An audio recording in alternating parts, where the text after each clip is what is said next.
Assalamualaikum warahmatullahi wabarakatuh. Kali ini saya dan tim saya akan menjelaskan tentang penggunaan beberapa tanda baca. Kelompok ini terdiri dari saya, Natasha Karenjeta. Saya Siti Nur Hasanah. Dan saya Faras Anita. Nah, apa itu definisi menulis? Pertama kita harus tahu dulu definisi menulis. Jadi menulis merupakan sebuah proses kreatif dalam menyampaikan suatu gagasan dalam bentuk lambang-lambang tulisan. Dalam pengertian ini, menulis bisa dikelompokkan menjadi beberapa tujuan. Yang pertama, bisa karena menulis untuk adanya tujuan yang ingin dicapai. Yang kedua, karena ada gagasan atau isi pikiran yang ingin dikomunikasikan.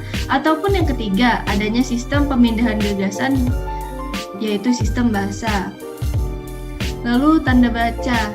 Tanda baca itu merupakan tanda-tanda yang digunakan di dalam bahasa, ditulis agar kalimat-kalimat yang kita tulis dapat dipahami orang seperti yang kita maksudkan. Tanda baca adalah tanda yang dibaca dalam sistem ejaan. Ada berbagai macam tanda baca, dan tanda baca disebut juga punktuasi. Punktuasi atau tanda baca sebagai hasil usaha menggambarkan unsur-unsur suprasegmental, itu tidak lain dari gambar atau tanda yang secara konvensional disetujui bersama untuk memberikan kunci kepada pembaca terhadap apa yang ingin disampaikan kepada mereka. Nah, kita langsung ke tanda baca pertama. Tanda pertama yaitu titik. Nah, tanda baca titik ini ada banyak sekali kegunaannya. Salah satunya untuk menentukan waktu, memisahkan penutur waktu. 13.30 artinya pukul 13:30 menit. Juga bisa digunakan dalam penyingkatan nama Fatimah R. Azahra ataupun digunakan dalam proses wisuda yang sebagai pangkatnya ya, sebagai sarjananya, seperti itu. Lalu kita di sini juga punya tanda koma. Nah, berikut ini beberapa contoh penggunaan tanda koma, yaitu untuk memisahkan hal-hal, misalkan dia beli buku, majalah, dan jurnal, termasuk sumber kepustakaan. Terus ada juga untuk memisahkan dari kalimat tidak langsung, dan juga bisa dipisahkan dari kalimat yang memiliki sisipan seperti kata tetapi. Lalu tanda baca titik koma. Berikut ini beberapa contoh penggunaan tanda baca titik koma. Tanda baca titik koma ini untuk memberikan persyaratan, misalnya seperti persyaratannya. Persyaratan penerimaan pegawai lembaga ini adalah berwawasan titik koma, berkewarganegara Indonesia, lalu berijazah sarjana titik koma. Jadi untuk memisah-misahkan syarat. Dan juga bisa dibuat untuk memisahkan kata-kata yang dijadikan satu, seperti ibu membeli buku, pensil, tinta, dan titik koma, baju, celana. Nah, ini dikelompokkan sebagai kata-kata yang sejenis, seperti itu. Nah, untuk pengertian selanjutnya akan dijelaskan oleh teman saya. Ya, selanjutnya saya akan menjelaskan tanda titik 2. Ini berdasarkan dari Badan Pengembangan dan Pembinaan Bahasa. Jadi tanda titik 2 ini dipakai pada akhir suatu pernyataan lengkap yang diikuti pemerincian atau penjelasan.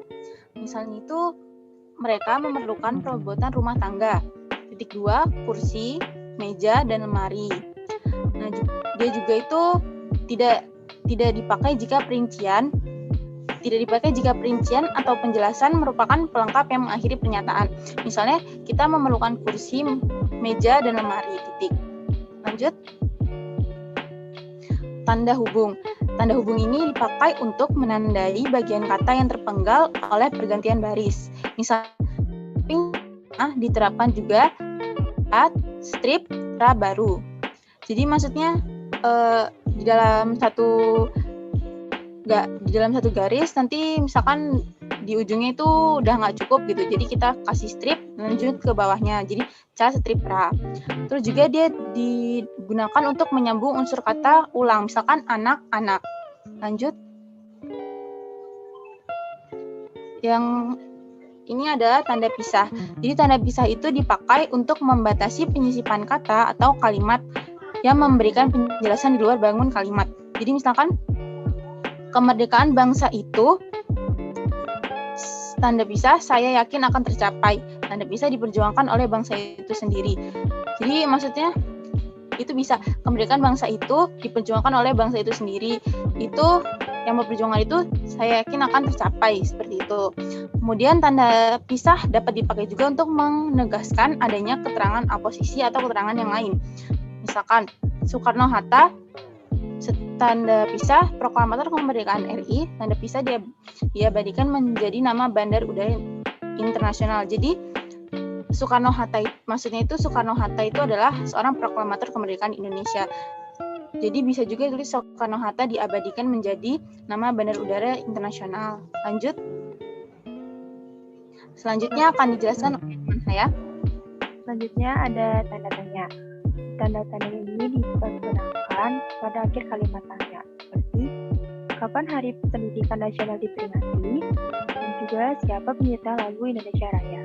Yang kedua, tanda tanya bisa digunakan untuk dalam tanda kurung menyatakan bagian kalimat yang disangsikan atau yang kurang dapat dibuktikan kebenarannya, seperti Monumen Nasional mulai dibangun pada tahun 1961 dalam kurung tanda tanya. Di Indonesia terdapat 740 dalam kurung tanda tanya bahasa daerah.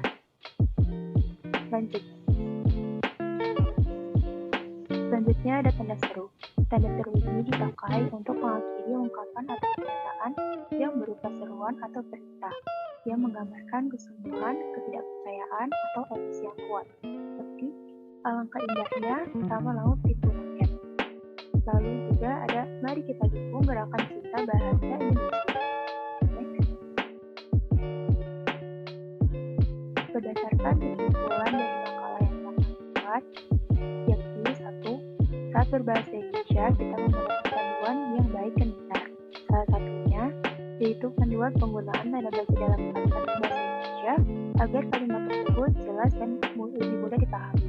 Yang kedua, mahasiswa harus mengetahui dan memahami penggunaan tanda baca yang baik dan benar, karena muncul permasalahan penggunaan tanda baca yang sering muncul dalam karya tulis ilmiah yang dapat berakibat fatal. Dalam PPT ini, kami tidak memunculkan sebagian dari fungsi-fungsi yang ada. Kami hanya memunculkan sebagian dari yang ada dalam makalah kami. Selebihnya dapat dilihat dalam makalah kami. Cukup sekian presentasi yang dapat kami sampaikan. Kurang lebihnya mohon maaf. Wabillahi taufik wal hidayah. Wassalamualaikum warahmatullahi wabarakatuh.